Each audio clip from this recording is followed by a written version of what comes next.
Jormungandr, a sea serpent so massive it could wrap around the entire human world. That's Jormungandr, the world serpent from Norse mythology. It's a gigantic sea serpent and one of Loki's children. After Odin learned a prophecy that Loki's children would bring disaster to the gods, he threw the young serpent into the ocean surrounding Midgard. Instead of dying, it kept growing until it became so massive that it wrapped around the entire human world while holding its own tail in its mouth. Hidden in the deepest parts of the ocean, it was powerful enough to create massive waves just by moving, and its venom was deadly enough to kill even a god. The only one willing to face it was Thor. They first met when Thor almost pulled it out of the sea while fishing, but it escaped before the fight could end. Their final battle happened during Ragnarok. Thor killed it, but after taking only 9 steps, he died from its venom. The prophecy ended exactly the way the gods feared it would.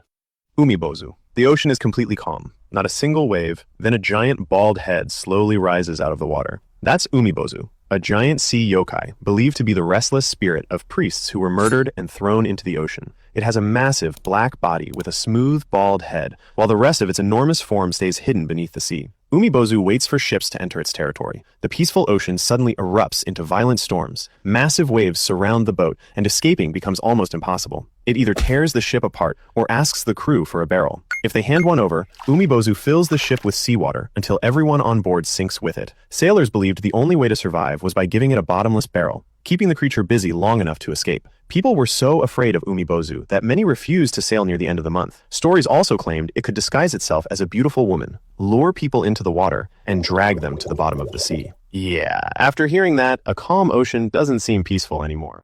Sea Eater. You're relaxing at the beach when someone suddenly points at a giant blue mountain in the middle of the ocean, except it's getting closer. That's the Sea Eater. This colossal sea creature is estimated to be around 25 kilometers long and nearly 5 kilometers tall. Its mouth is always wide open, large enough to swallow almost anything in its path. Most of its body stays about 3 kilometers beneath the surface, but it's so massive that the top of its head can still be seen from shore. Its thick blue hide and gigantic arms, made from dead marine life, let it tear through the ocean at incredible speeds. In 1923, a woman named Evelyn Mary watched the creature rush toward the coastline. Just before it reached land, huge pieces started breaking off its body. The sea eater suddenly turned around, disappeared back into deeper water, and moments later, a massive tidal wave slammed into the coast. That mysterious event became known as crumbling. If that thing ever heads toward your beach, don't bother recording it for social media. You're about to become the before picture.